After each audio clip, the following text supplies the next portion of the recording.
सिकंदरपुर गांव में राम सिंह अपने बेटे के साथ रहता था। वैसे तो राम सिंह के बेटे का नाम सुखबीर सिंह था, लेकिन गांव के लोग उसे पतरू कहकर बुलाते थे क्योंकि वो बहुत पतला था। अरे ओ पतरू, आंधी आने वाली है, घर में जाकर बैठ जा, नहीं तो हवा में उड़ जाएगा। गांव के लड़के भी पतरू को परेशान किया करते थे। बॉल तो है नहीं, चलो पतरू को ही उला उला कर खेलते हैं। गांव के लड़के पतरू को उठा उठा कर एक दूसरे के हाथों में फेंकते हैं। अरे अरे भाई, ये क्या कर रहे हो, मुझे छोड़ दो। पतरू रोते हुए अपने घर पहुंचता है। क्या हुआ? क्या आज फिर किसी गांव वाले ने तुझे परेशान किया? हाँ पिताजी। चिंता मत कर बेटा, मैंने 1 लाख रुपए देकर तेरा रिश्ता एक पहलवान लड़की से तय किया है। ये रही उसकी फोटो। पिताजी, ये इतनी मोटी ताजी और मैं इतना पतला। अरे वही तो इन गांव वालों से तेरी रक्षा करेगी। पतरू की शादी पहलवान लड़की से हो जाती है। अब तुझे किसी से डरने की जरूरत नहीं है, हमारे घर पहलवान बहू है। एक दिन पतरू साइकिल से बाजार जा रहा था। सामने से एक औरत मटके में पानी लेकर आ रही थी। पतरू के साइकिल के ब्रेक खराब थे। उसकी साइकिल औरत से जा टकराई। औरत का मटका फूट जाता है और पानी गिर जाता है। अरे ओ पतरू, दिखाई नहीं देता क्या? आंखें फूट गई हैं क्या तेरी? माफ करना मौसी, साइकिल में ब्रेक नहीं है। फूंक मार दी तो उड़ जाएगा। औरत डंडा मार मार कर पतरू की साइकिल तोड़ने लगती है। पतरू को गुस्सा आ जाता है। वो तुरंत फोन करके अपनी पहलवान बहू को बुला लेता है। पहलवान बहू आती है और औरत को उठाकर कुएं में फेंक देती है। मौसी, अब कभी मुझसे मत भिड़ना। एक दिन पतरू गांव के ग्राउंड के पास से गुजर रहा था। तभी हरिया की नजर उस पर पड़ जाती है। चलो एक खेल खेलते हैं, कौन पतरू को सबसे ज्यादा दूर उठाकर फेंकता है। शुरुआत मैं करूंगा। हरिया पतरू को पकड़कर ग्राउंड में ले आता है। मुझे छोड़ दो, तुम मेरे साथ क्या कर रहे हो? हरिया पतरू को अपने हाथों से उठा लेता है। तभी पतरू अपनी जेब से मोबाइल निकालकर अपनी पहलवान बहू को फोन कर देता है। बहू तुरंत दौड़ती हुई ग्राउंड में आ जाती है। मेरे पति को नीचे उतार, मैं तुम सबको अब एक एक करके उठा उठा कर फेंकूंगी। पहलवान बहू सभी लड़कों को उठा उठा कर फेंक देती है। इस घटना के बाद से कोई पतरू को परेशान नहीं करता। सबको पतरू से डर लगने लगता है। पतरू जहाँ से भी गुजरता, लोग उसके लिए रास्ता छोड़ देते। पतरू अब पूरे गांव में सीना चौड़ा करके घूमता। उसके मन में भी अब शैतानियां सूझने लगी।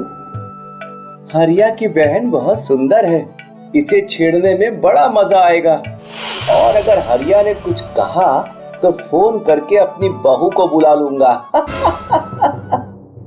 पतरू हरिया की बहन की पीछे से चोटी खींच देता है। पतरू, तेरी इतनी हिम्मत, मेरी बहन की चोटी खींच रहा है? मैं कुछ भी करूं, तू बीच में टांग मत अड़ा। लगता है उस दिन की पिटाई से तेरा मन नहीं भरा। पतरू फोन करके फिर से अपनी पहलवान बहू को बुला लेता है। हरिया को मारो। अरे भाभी जी, पहले मेरी बात तो सुन लीजिए, इसने मेरी बहन को छेड़ा। क्या तुमने इसकी बहन को छेड़ा? मैंने ऐसा कुछ नहीं किया, तुम बस इसकी पिटाई करो।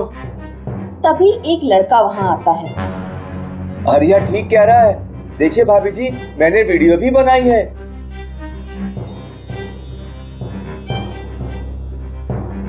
अच्छा, तो तुम मेरा फायदा उठाकर गांव में मौज मस्ती कर रहे हो? पहलवान बहू पतरू की खूब पिटाई करती है। गांव के लोग वहां इकट्ठे हो जाते हैं। तुम अगर कोई गलत काम करोगे तो मैं तुम्हारा साथ नहीं दूंगी और तुम्हारी ही धुनाई करूंगी। मुझे माफ कर दो। गांव के लोग पहलवान बहू की समझदारी देखकर उससे बहुत प्रभावित होते हैं। पतरू की बहू की इज्जत गांव में अब और भी बढ़ जाती है। लोग पहलवान बहू से सरपंच का चुनाव लड़ने की विनती करते हैं। गांव में गुंडों की कमी नहीं है। अगर तुम सरपंच बनोगी तो हम सबको सुरक्षित महसूस होगा। पहलवान बहू सरपंच का चुनाव लड़ती है और जीत जाती है।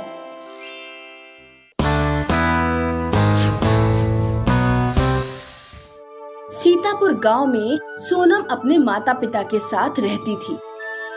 सोनम के पापा सिक्योरिटी गार्ड की नौकरी करते थे। शाम को सोनम के पापा साइकिल पर थैला टांग कर लौटते तो सोनम दौड़ते हुए जाती और साइकिल से थैला उतार लेती।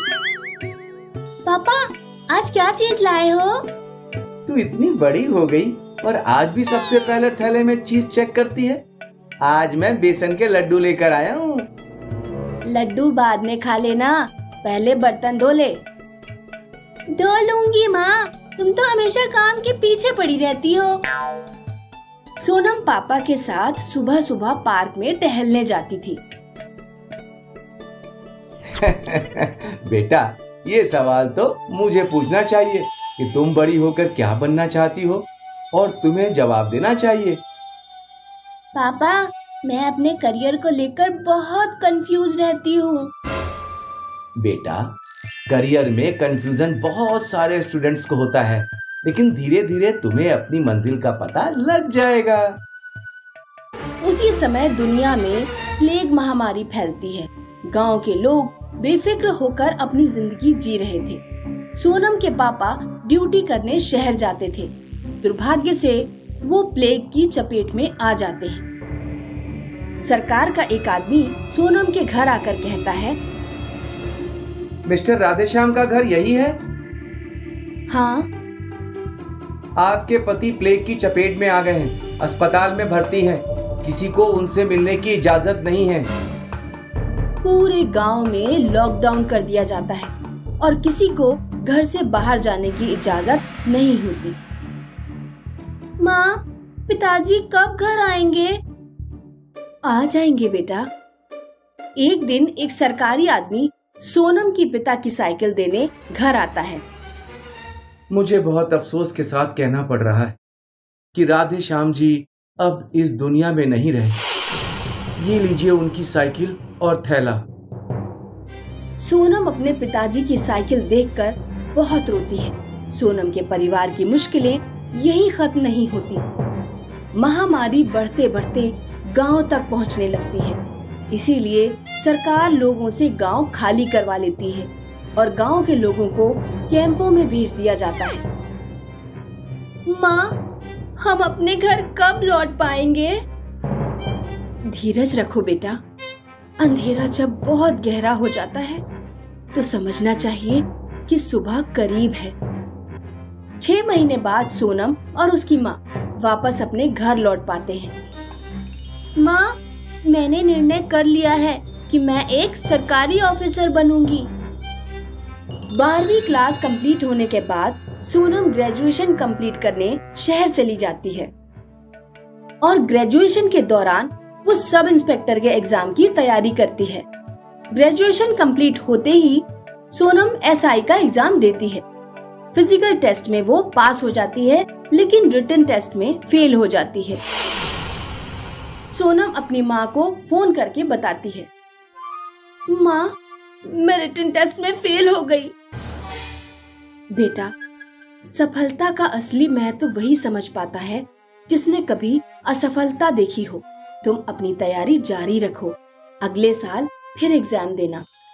सोनम 1 साल तैयारी करने के बाद दोबारा एग्जाम देती है और इस बार फिजिकल और रिटन दोनों टेस्ट पास कर लेती है। ट्रेनिंग के बाद सोनम की ड्यूटी रामपुर जिले में लगाई जाती है। एक दिन बस में एक लड़का जा रहा होता है। बस अचानक से रुकती है तो लड़का लड़की के ऊपर गिर पड़ता है। तेरी इतनी हिम्मत, तूने मुझे छुआ? नहीं, मैंने जानबूझकर ऐसा नहीं किया, बस में झटका लगने के कारण ऐसा हुआ। लड़की लड़के की कोई बात नहीं सुनती।